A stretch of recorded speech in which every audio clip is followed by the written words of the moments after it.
to be on the ballot in 6 states, including New York, Illinois, and Texas. So if he's serious, he'd have to run as a write-in candidate.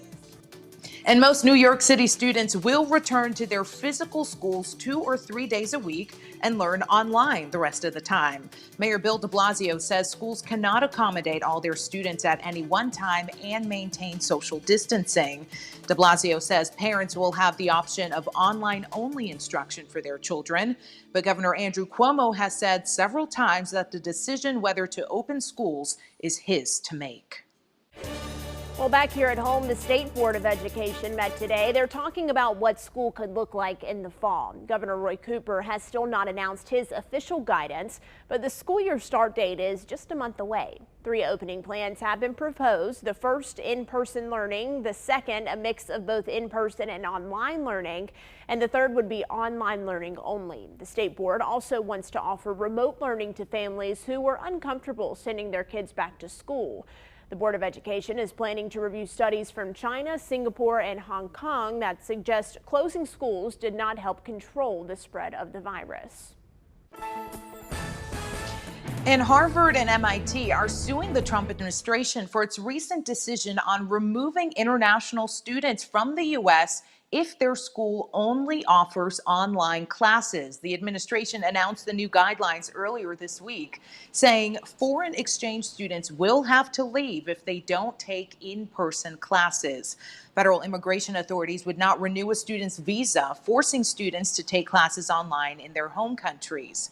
The universities claim the order violates Administrative Procedures Act, saying there's no justification for policy and the public was not offered a chance to give input. Federal guidance would not exempt international students even if an outbreak forces schools to stay closed. The CDC is expected to release new guidance on reopening schools in the fall. Vice President Mike Pence says the new guidelines will give more clarity for reopening. The vice president's announcement comes shortly after President Trump said he'd withhold federal funding if schools don't reopen. The president tweeted schools in other countries opened without issue, and Pence says it's important for students to return to classrooms.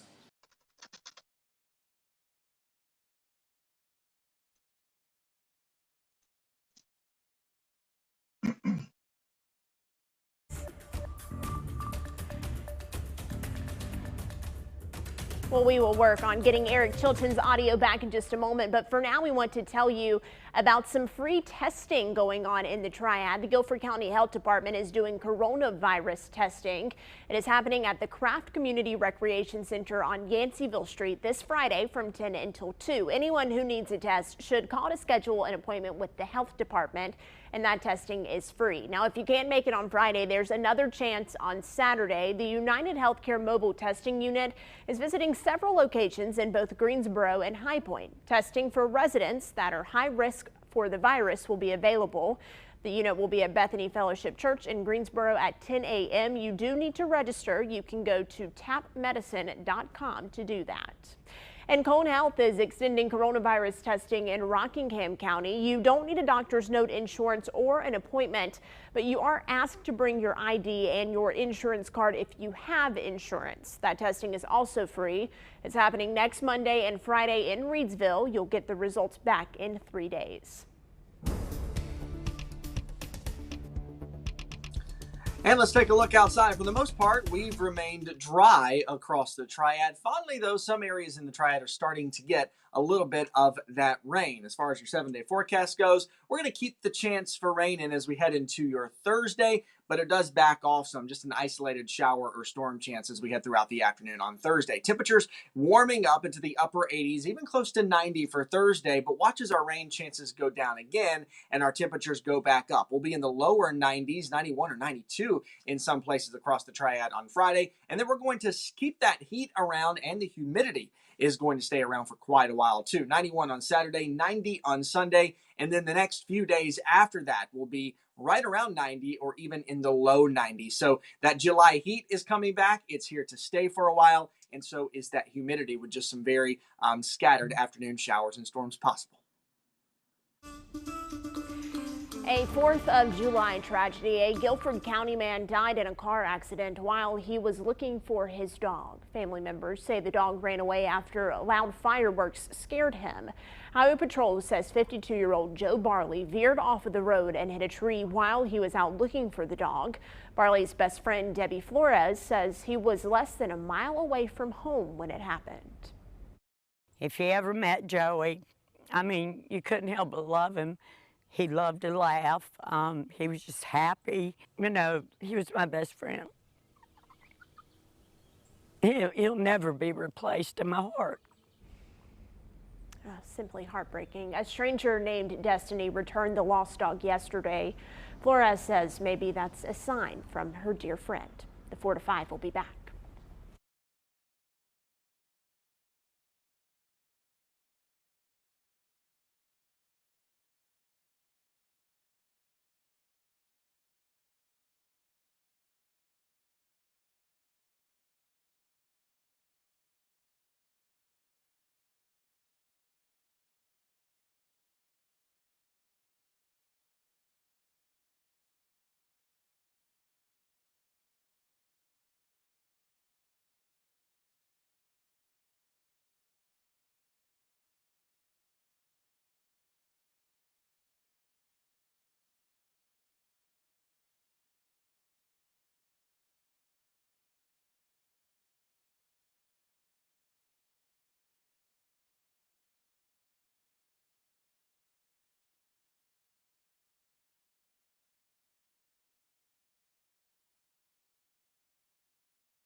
Welcome back to your 4 to 5. Okay, at this point, almost all of us have made jokes about gaining the COVID-19, thinking, oh, we'll get back to normal when the world is normal again. Well, since we don't know when that will be, 2 Wants to Know's Ben Briscoe asked a celebrity fitness trainer for some advice.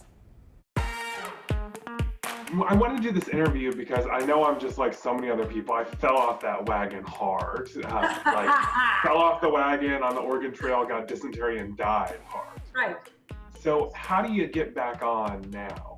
Secret to staying motivated and getting yourself back in gear is to set yourself up for small successes that will then have a snowball effect. Andrea Marcellus is a fitness expert to stars like Shannon from The Real Housewives of the OC. She also wrote the book, The Way In. Get yourself out of gym mentality and this idea that a workout has to be a big sweaty thing every time. That means a few minutes at your desk once or twice a day can make a big difference. It will also help you cut down on snacking. Around 4 o'clock every day, rather than go get that cup of coffee or the chocolate, first, just get your heart rate up, even for 2 minutes or 4 minutes, one of those short bursts. You're gonna give yourself a really great metabolism boost, but on top of that, the only thing you'll want for a bit is water. And that really helps you lean out without really spending a lot of time working out or dieting, which I never want anyone to do. So if we follow this starting small, when should we be back to normal? Well, I say never be back to the normal you think is normal. Fitness is actually much easier than what's advertised. Really, it's about the portions. Eating a few bites less every meal and you'll see a huge difference. And when we start to just incorporate real world little tweaks to the life we actually live, that's when we get sustainable results. Not when we do, crash diets or fad, crazy workout programs.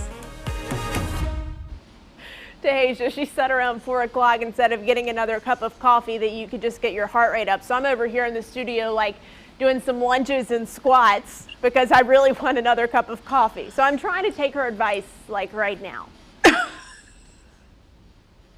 Well, you want to complete the circle on your Apple Watch, right? I mean, that was the first thing that stood out to me. She said 4 o'clock. I said, okay, if everyone wants to make a date to work out at 4 o'clock, just make sure you have the 4 to 5 on in the background as well. Listen, just pull it up on your phone. We're on Facebook, on YouTube. You can watch that and do your workout, and that's how you'll remember. See, we're trying to help you with your fitness goals here on the 4 to 5.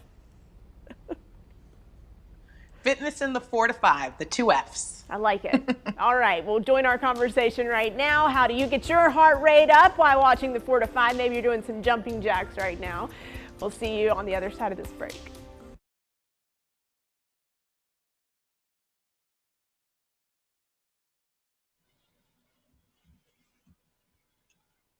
Hey, check 1, 2. We are zooming at you now and get rid of that other crap. Just checking.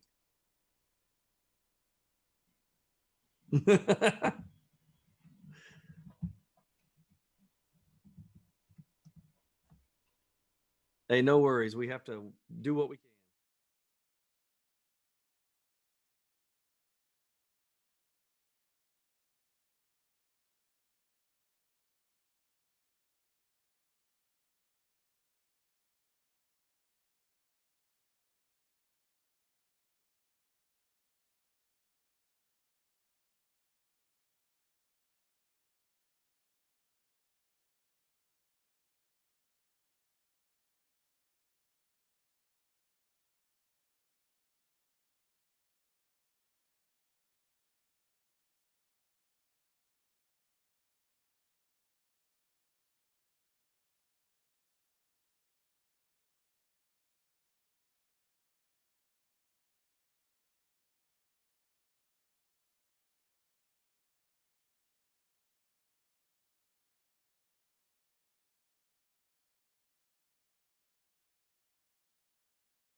What was the order? The order for the chat? Okay.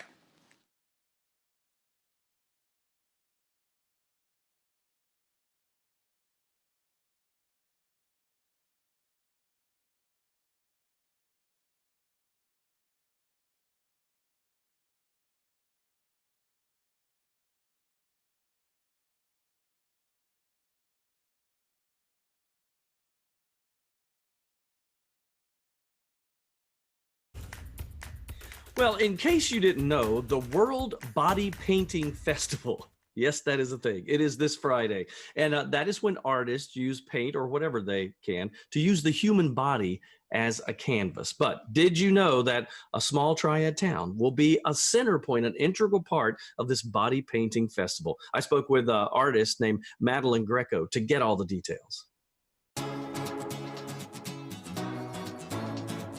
Well, Madeline, when you hear those big cities and then we throw the town of REIDSVILLE in there, that's a pretty big accomplishment. Tell me how this came about, and then we'll talk a little bit about what the festival is. The reason is that we truly are a hotspot of body painting here. My husband and I are 5-time world champions, and we've always felt very supported by our town of REIDSVILLE. And we were happy to start the Carolina Body Painting Guild with some of our friends and neighbors. And Chad and Diana Canterbury are the hosts of this event. Having a 5,000 square foot home is convenient, especially in the time of social distancing. We need to space the artists apart. So then let's talk about this world event, because obviously this happens annually. And how does it work? So I've been a participant of the World Body Painting Festival for about 10 years, but it's been going on, this will be the 23rd year. So since nobody can travel, they decided to have this online edition. And they offered the opportunity for cities to apply to hold these hotspots, places where there were enough artists that it would be worthwhile to gather, but able to still do it safely. And this is, I mean, I would think from an artist standpoint, how difficult is it to paint on the human form as opposed to a canvas? So to paint on the human form is amazing. There's actually 22 square feet of paintable area when you think about all of the skin. So think about painting a wall mural that size and doing it in 6 hours time. That's pretty phenomenal.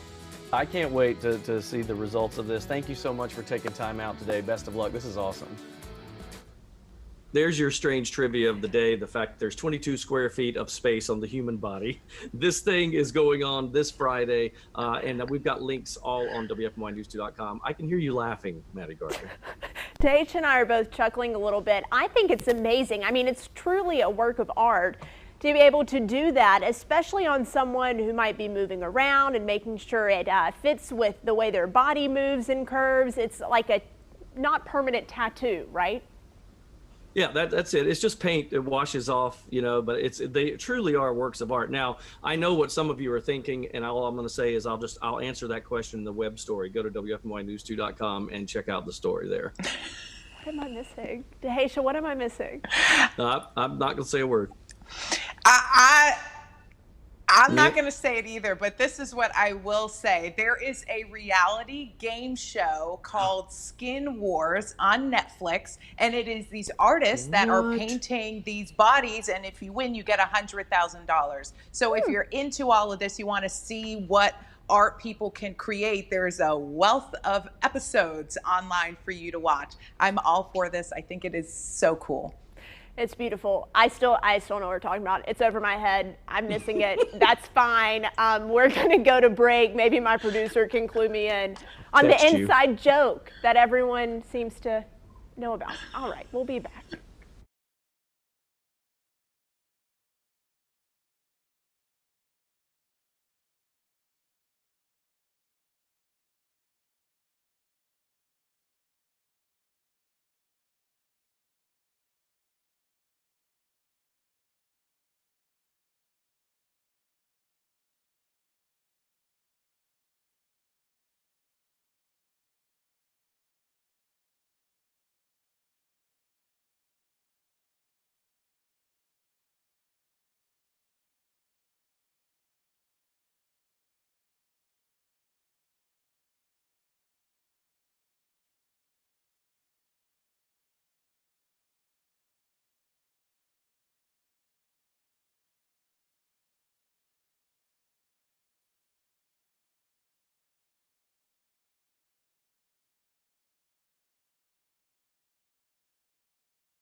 This just into the Information Center. UNC Chapel Hill's athletic department releases its coronavirus testing results. 429 student athletes, coaches, and staff members were all tested, and 37 of those tests came back positive.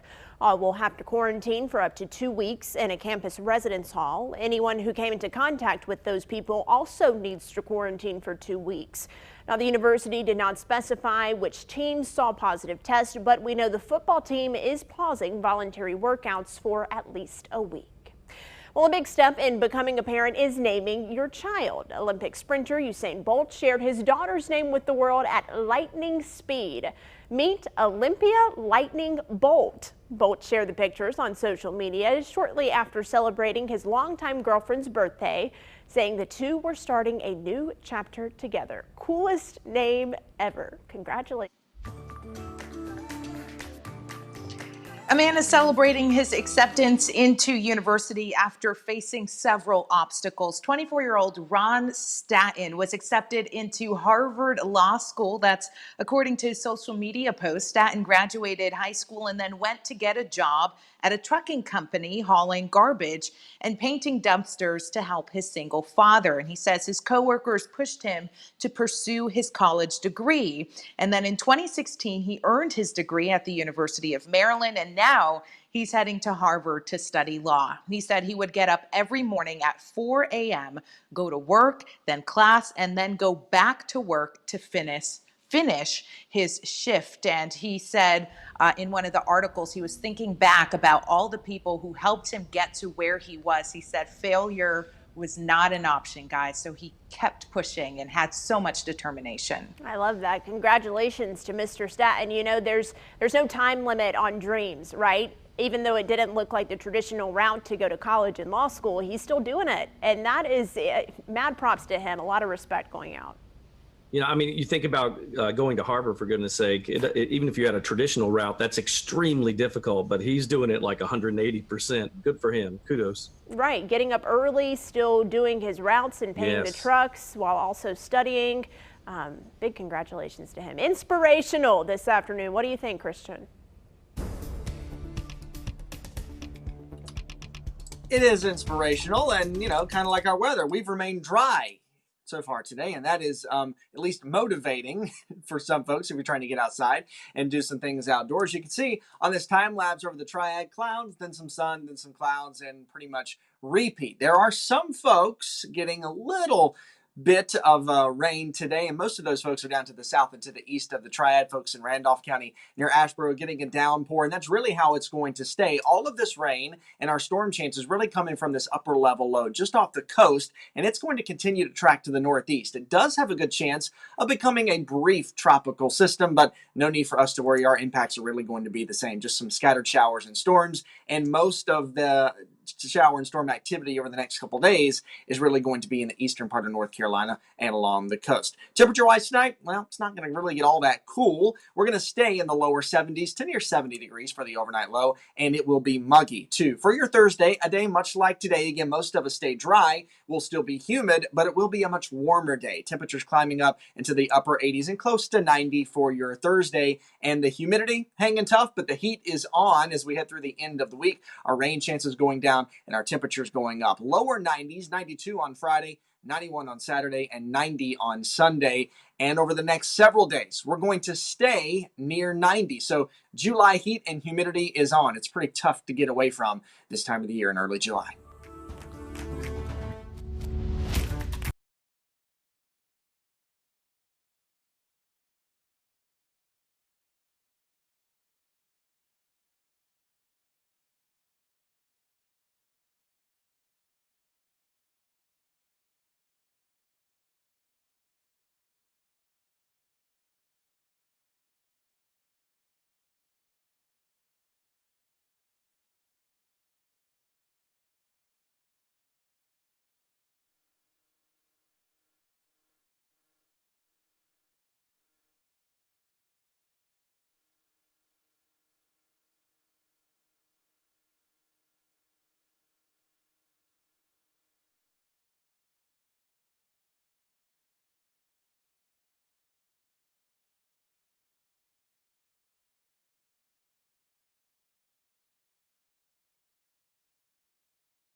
Hey, ice cold milk and an Oreo cookie, they forever go together. Hi. Oh, so much better.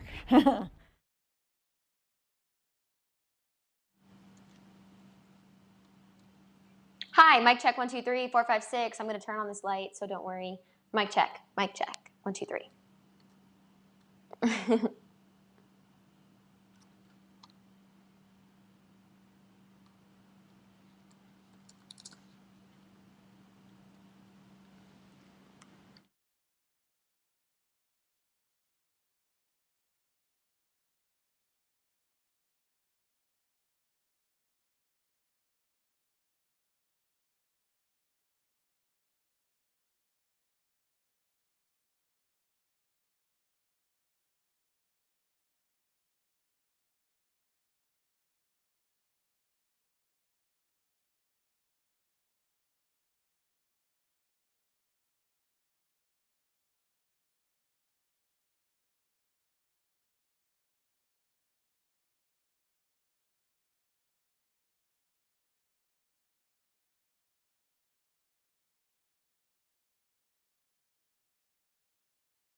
Good afternoon. Welcome back to your 4 to 5. I'm Maddie Gardner. Eric Chilton, Taheshah, Moise, and Christian Morgan are all here. Of course, we are here to inform you, make you feel connected, and let you into our world.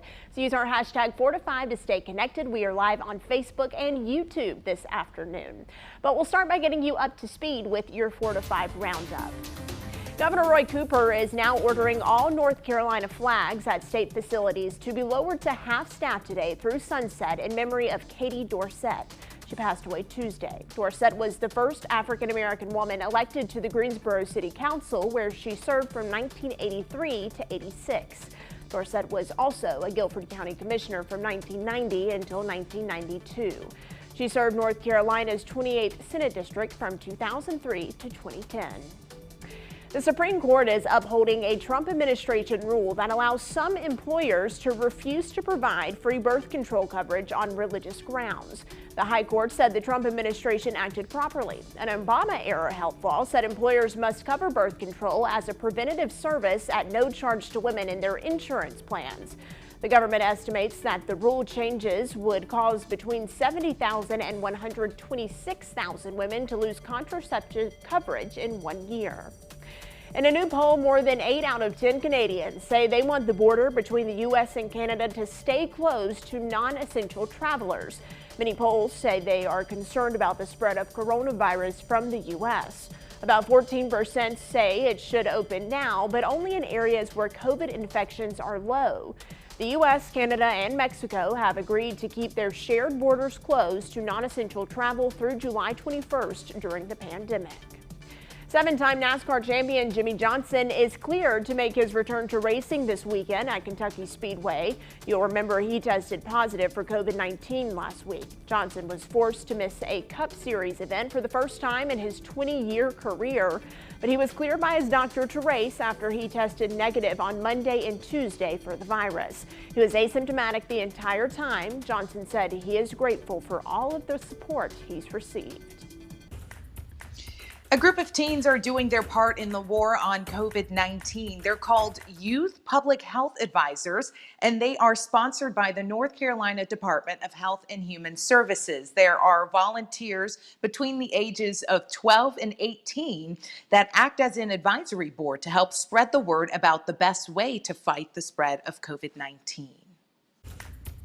Well, new research is suggesting that wearing a mask is actually more important in the fight against coronavirus than washing your hands. How about that? This evidence is based on respiratory droplets that can hang in the air when you simply breathe or if you're speaking. Now, originally, coronavirus was just thought to spread when somebody coughed or sneezed. Coughing or sneezing creates larger droplets, but breathing and talking create smaller droplets.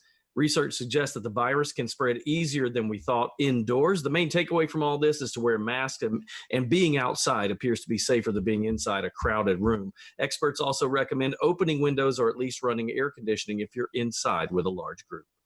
And also still wash your hands. Well, Matthews and Charlotte are imposing more mask rules. A face covering now has to be worn inside any building that is owned or leased by the county, city, or town.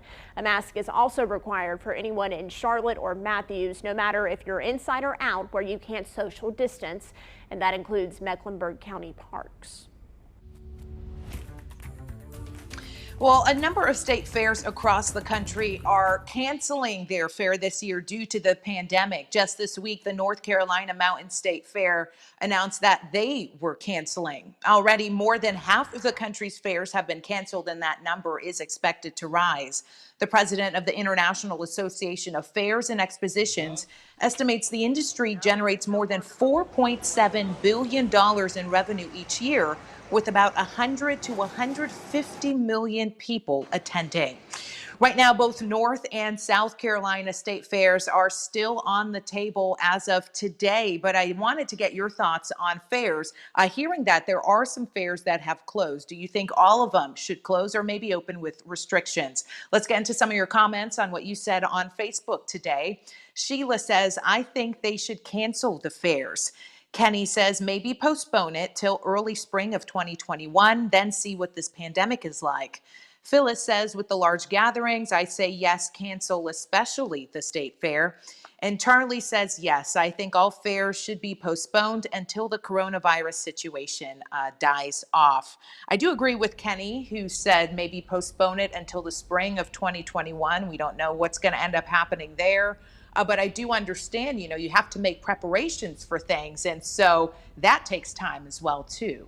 Yeah, Taheshah, I know that North Carolina has not made a decision yet. They're still holding out to see exactly what will happen by the time the state fair rolls around. But a big blow this week when Texas announced they weren't going to do their state fair. As you mentioned, the Mountain State Fair is not happening this year. I think a lot of people were just hopeful that by the end of the summer, things would have died down and we would have been able to go out in big groups and be around more people. But it's still that big question mark. And that's one of the most frustrating parts about this virus, in my opinion. Yeah, it really is. And these events that are getting canceled. Remember the New York Marathon that was canceled for the first time in its history. I know the Iowa State Fair is canceled for the first time since World War II. So, there are all of these events that have been happening year after year, and we're just learning month after month. Not this year. Yeah, and think about this. The Olympics are supposed to be happening right now, and they're not. All right, Christian, update us on the forecast. I'll tell you what, guys, some folks have gotten a little bit of rain while most of us have all remained bone dry today. Kind of clouds, some sun, clouds, and then repeat again. You can see that played out pretty well on our time lapse over Greensboro and over the Triad weather cameras as we've gone throughout the day. There are some folks in the area getting some rain, most of that to the south of the Triad in portions of Randolph County near Asheboro, but the extreme southeastern corner of Guilford County getting a little bit of rain now. It's all coming from this upper level low pressure system sitting off the coast that will continue to move off to the northeast, and as it does and moves over water, it could briefly become a tropical system. Won't be any problem for us, just the occasional downpour in the eastern part of North Carolina. Overnight, it's going to be muggy, temperatures dropping down to near 70, and our rain chances pretty low. We're staying mainly dry over the next couple of days. Our next best chance for rain after today looking like Saturday. So for your Thursday, a day much like today, mainly dry, but we are warming up back to the upper 80s and close to 90 for tomorrow afternoon. And once we get there, we're going to stay in the 90s for several days as that very typical early July weather continues. All right, time to look into our email bag. Haven't done that in a little bit. Answering your questions and concerns that include the good, the bad, and the ugly. Well, there was a viewer who emailed us about a story we aired about two people who were accused of defacing the Black Lives Matter mural that was on the street in California. They write, when they painted the Black Lives Matter on the street, they were defacing public property paid for by the taxpayers, referring to the artists. There are DOT laws on the books concerning lines, markings, and color of those said lines.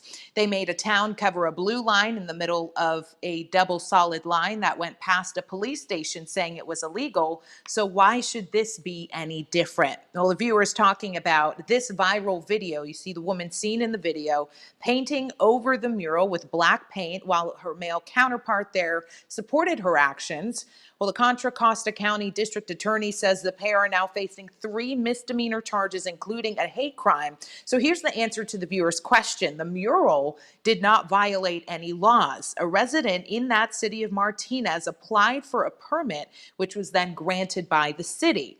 So the mural was painted on the 4th of July, and the 2 facing charges that's happening because the 2 facing charges went behind shortly after and vandalized it, I should say. So if you have a question that you would like us to answer, you can always email us or message us on the WFMY News 2 Facebook page. And sometimes we will answer your questions right here in the comment on the WFMY News 2 live stream.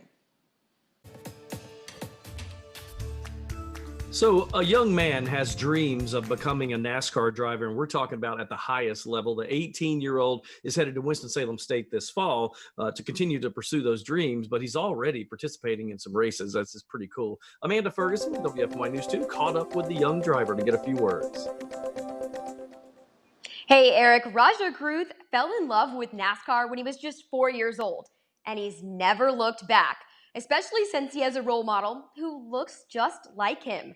That role model is Bubba Wallace, the only black driver at the NASCAR Cup Series level. Rajah's currently going through the same program Bubba Wallace went through to start his career. It's called NASCAR's Drive for Diversity program, which helps develop ethnic drivers. Rajah's in his 2nd year and will be a motorsports management major this coming fall at Winston-Salem State. He's from DC, though. He has no connections to NASCAR. So where did his love for driving come from? I got like an interest from when I was a little kid, like cars and Speed Racer, like different cartoons and stuff, and getting die casts. That's really where it started when I was 4, 5, 6 years old.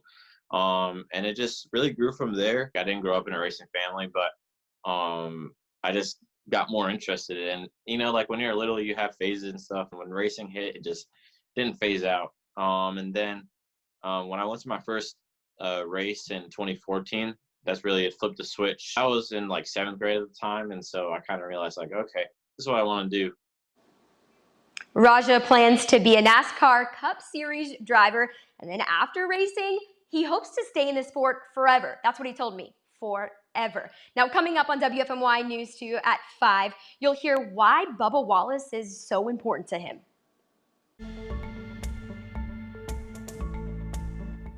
Social distancing means I'm over here. Yes, and I am all the way over here. Hey, Tanya, more than 6 feet away from you, and that's okay. That's right. We practice social distancing for sure, but check out what this company is doing. Right now, we are more than 6 feet apart, so we're not buzzing. Correct. So if we were to move closer together, the sensors would start to light up. So if we continue to stand this way, now you've seen a vibration. I just buzzed. So do you think a sensor at work would make you feel safer? We talk about it during 2 Wants to Know. And check this out. It is your turn to ask questions. We're talking unemployment and available jobs. Text your questions 336-379-5775. Some benefits have been extended. Some unemployment benefits are getting ready to expire. So make sure you're getting the information that you need.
Well, you may have heard this, that the U.S. is considering banning TikTok, the social media app, due to security risks because they say it's a Chinese-based company and they're concerned about this. They're getting information. That prompted me to ask you on Facebook, do you think that social media can be an information leak for all of our valuable info? Here's what you had to say, and a lot of people with strong opinions on this one. Let's start out with Scotty Joe Parker, who says, considering the app originated in China, I'd say it absolutely is gathering information. I doubt it's gathering any more, though, than Facebook, Twitter, or Instagram. Scott Ward said, it's been an information leak. You guys in the TV business know the value of social media data as a part of ad revenue. And then he goes on to say, think about how that same data could be used by a bad actor. How about that? Sarah Livingston Austin says, yes, I do. With today's technology, anybody can be listening. And Helen, I like her answer. She goes, I don't know what that is, so it doesn't bother me a bit. See what you guys think about this. I don't know. I mean, I think any social media app can gather information. Facebook has proven that point, you know. Absolutely. I think that TikTok is a flashy name right now, and that's why it's getting a bit of attention. But we have known that these social media apps are collecting our data for some time, even listening in to do targeted ads. Taheshah, you've done many stories about that. Yes, I have. And honestly, today I've gotten another targeted ad on my phone for something I wasn't even talking about. It was someone talking about it near my phone.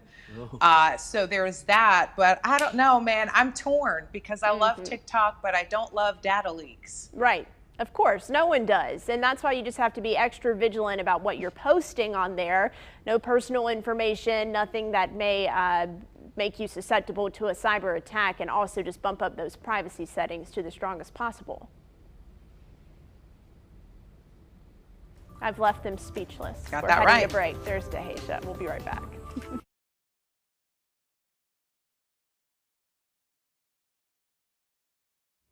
I like that response, Maddie. I've left them speechless. Perfect. 1, 2, 3, 4, 5. 1, 2, 3, 4, 5, 6, 7, 8, 9, 10. Thank you.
I'm sorry, what was the order again?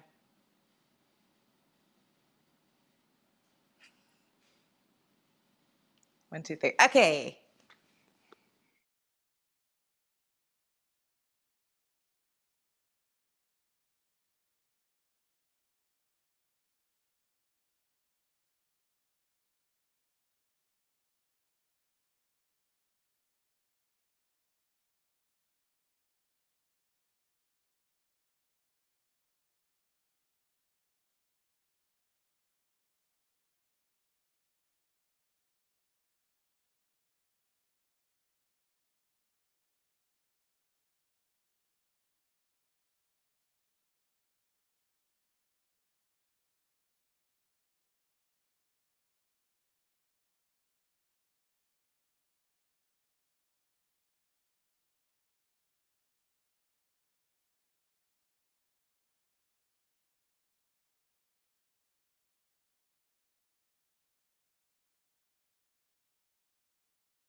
The saying goes, unusual times can bring unusual opportunities. And that statement could sum up the financial situation that we all find ourselves in during this pandemic.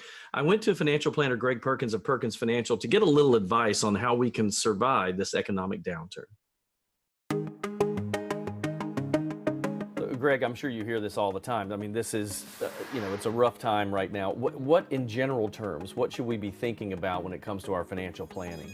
It's much like any other time. You would minimize expenses, establish an emergency fund, and reduce debt. Those are the common sense things that I would tell someone during this time that you need to be doing to prepare for whatever we may be facing. Well, let's talk about this, especially like the loss of a job. If someone is worried about losing a job, maybe their industry's not doing so well, how can they prepare for that? What we typically tell people is, first, don't overreact. Don't run and cash out retirement plans, things like that, simply because you're now currently unemployed. When you think about things of, we have no idea what schools are going to look like right now and how that setup is going to affect people's employment or their ability to work. So things are really tight for most people right now. Is there anything, do you talk about budgets with them and maybe lay that out and go over what they can change to make things better? Debt is one of the things that you can't really get away from when cash flow is interrupted. You can reduce some of your other expenses. You can drive less and save on your gas bill, things like that. But what you have in debt is a payment you can't do anything about, and that has to be made every single month. That's why reducing that debt is key to being able to get through adverse circumstances, and you would see that in any business too. Thanks, Greg, for being with us today. Good advice. We'll all keep our fingers crossed things get better in the short term. So basically the bottom line is if you need, everybody's situation is totally different, right? So Perkins was saying that we should probably sit down with a financial planner because everybody's situation is has a different path, and then that way you'll know what to do. But debt reduction, he said, is number one. Yeah, it wouldn't hurt to get an expert's eyes on your financials. I Yes. like what he said about avoid those knee-jerk reactions. Don't make any rash decisions that you may regret later on. Yeah, and I met with my financial planner a few weeks ago. We were talking about plans for saving for my wedding and paying off debt at the same time. And I texted him last week and I said, guess what? The day has come. I finally paid off my credit cards, and it's taken me so long to do that. And so we celebrated, and now we're continuing to plan for the wedding. And so it is, I will say, it is so beneficial to have someone in your corner there fighting for you and helping you plan for the future. Yeah, absolutely. We're already starting to see some good news with the national economy, that unemployment rate getting back to a manageable level. So we'll keep our fingers crossed that it continues on that trend.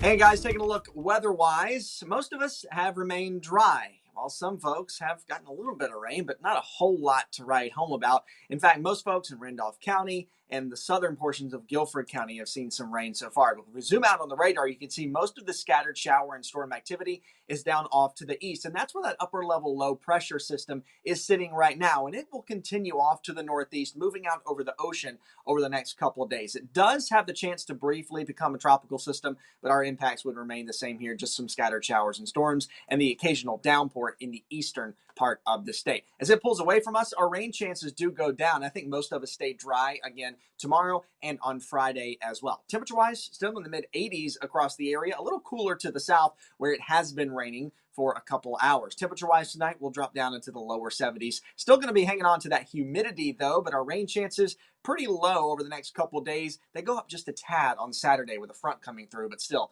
the majority of us will remain dry. Your Thursday, much like Wednesday, hot, muggy temperatures in the upper 80s, close to 90, and just watching for an isolated shower or storm in the afternoon hours. Back to the 90s as we head into the weekend, and we're going to stay near 90 for several days to come. The summer heat is hanging on tough. Coming up on WFMY News 2 at 5 o'clock, 6 people are charged with involuntary manslaughter 7 months after an inmate died at the Forsyth County Jail. We are digging deeper into John Neville's death next on WFMY News 2 at 5.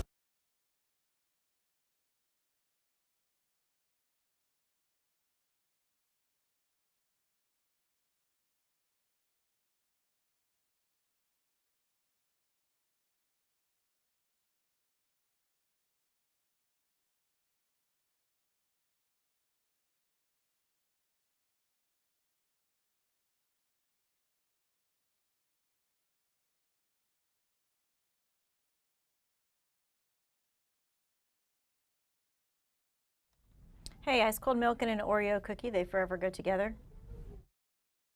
Hi there. The state defines involuntary manslaughter as an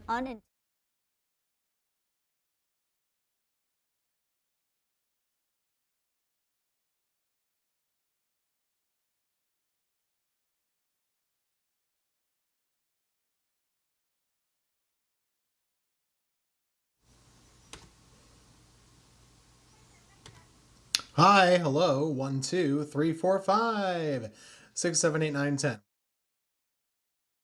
Say John Neville. Officials say John Neville died from a brain injury while being restrained.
It's time for my 2 cents. Over the past few months, I've come to find out I am spending way too much time on social media. It's the first thing I see when I wake up in the morning and the last thing I look at before I go to bed, not to mention the random scrolling throughout the day. What exactly am I looking for? I don't know. What value am I getting from scrolling? Can't think of any. Am I alone in this? I know social media was meant to bring people together, but all I've been seeing lately is quite the opposite. It's just argument after argument after argument. And don't get me started on the misinformation. But it really is starting to affect me. I found myself becoming a little more agitated at things that didn't used to bother me before. Maybe it is the overload of information that I'm reading on social media. If you also feel this way, I have a couple of suggestions that I too will follow, all in the name of protecting our mental health. Mental health experts say it's a good idea to set a schedule for when you'll look at social media. Say it is for 20 minutes in the morning, then stick to it. Another way is to think about why you're logging on. If you think about your motivation, you may be able to reduce the time you spend on social media. One thing I've found in the past that has helped me is to remove notifications for social media on your phone. That way, you won't be tempted to see who commented on what. Now, there's obviously more we can do, but when looking at things online begin to affect you in the real world, that's when you know it's time to take a step back and reevaluate. Form your own opinion. That's just my 2 cents. That's your 4 to 5. WFMY News 2 at 5 starts right now.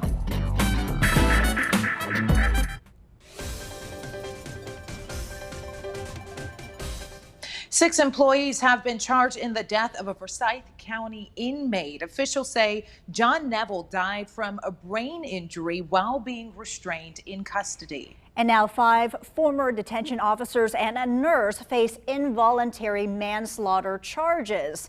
WFMY News 2's Grace Holland was there as the district attorney announced those charges and has a closer look at this case.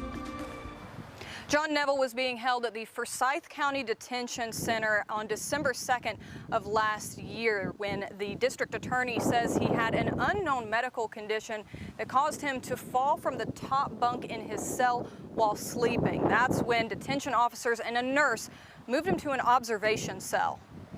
It was over the next approximately 45 minutes that Mr. Neville would sustain injuries that would eventually cause him to lose his life. Now, 6 people, these 5 former corrections officers and 1 nurse, face involuntary manslaughter charges in John Neville's death. Officials say an autopsy report shows Neville died of a brain injury while restrained. Detention officers tried unsuccessfully to remove his handcuffs. We're sorry that the mistakes were made that day. I take responsibility for that as the sheriff. Neville's son and daughter were there as the district attorney announced those charges. The family, though grieving, is satisfied that the process is working. There is an unfortunate death, and there's no undoing that. The family understands that. The family is trying to make some sense of it all. Black Lives Matter Winston-Salem wants the county to release video footage from that incident. The group will hold a rally at the Forsyth County Detention Center tonight at 6 p.m. Well, the state defines involuntary manslaughter as an unintentional killing. It can be by an unlawful act that does not amount to a felony and is not ordinarily dangerous to life, or by a negligent act or omission. It is a Class F felony, which means if convicted, the defendants could be sentenced to a maximum of 5 years in prison. New at 5 o'clock, 3 juveniles face charges accused of vandalizing a church in Saxapahaw. Alamance County deputies say the suspects extensively damaged the inside of Moore's Chapel Baptist Church as well as the church van. Both were spray painted with vulgar images, according to authorities. The suspects are facing several charges, including 2 counts of felony breaking and entering each. Greensboro police make an arrest in one of the 7 murders since July 1st. Police say Tommy Moore III killed Nathaniel Pace II on July 1st. The shooting happened on Spring Garden Street. They also say that Moore shot another person. That person is still recovering tonight. Moore is charged with first-degree murder and attempted first-degree murder. For the 3rd straight day, North Carolina reached a record high for coronavirus hospitalizations. The state also saw a slight uptick in new cases. There are now more than 77,000 confirmed total cases, up about 1,400 since yesterday. At least 55,000 of them, or 72%, are presumed recoveries. 21 more people have died since yesterday's update. At least 994 patients are in hospitals right now, with 89% of hospitals reporting data. Compare that to the 989 patients yesterday, with 89% of hospitals reporting. Well, all 3 Hops Burger Bar locations across the Triad are closing after 2 employees tested positive for coronavirus. In a Facebook post, the restaurant says the employees worked at the Lawndale location. All employees are now being tested and every restaurant will be deep cleaned. 37 UNC Chapel Hill student athletes, coaches, and staff members tested positive for coronavirus. This comes after the school decided to test all 429 student athletes, coaches, and staff members. Student athletes with a positive test must remain for up to 2 weeks in quarantine in a campus residence hall. Anyone who came in contact with them also must quarantine for 2 weeks. The university didn't specify which team saw positive tests, but the football team is pausing voluntary workouts for at least a week. The Guilford County Health Department is offering free coronavirus testing this Friday. It'll be at the Craft Community Recreation Center from 10 a.m. to 2 p.m. Testing will be done by appointment only, and there will be a pre-screening process to see if someone is a candidate for testing. You can call 336-641-7527 for more information. Ready to race. NASCAR driver Jimmie Johnson is cleared to return to the track after testing negative for the coronavirus twice. He first tested positive just a few days ago. 2 Wants to Know's Ben Briscoe is digging into how long most people stay contagious. If someone is asymptomatic where they never get the symptoms of coronavirus, a May study out of China found your chance of getting coronavirus from them might be weak. But if someone is pre-symptomatic, where they develop issues later on, then you need to worry. The Centers for Disease Control and Prevention estimate up to 40% of coronavirus transmission happens before people feel sick. That's in the few days leading up to their symptoms. They say this is why it's so important to wear a mask, because you could be on the verge of getting sick and passing it on to others without knowing. We know now there's scientific evidence that masks both keep you from infecting others, but may also partially protect you from getting infected. Once symptoms start to show, the CDC says people should isolate for at least 10 days, and they need to go 3 days without a fever before they should go in public again. Ben Briscoe, 2 Wants to Know. Testing and contact tracing go hand in hand. So if someone tests positive, then healthcare workers can trace back to where that person has been, and they can then alert other people who may have been in contact with the infected person. If you get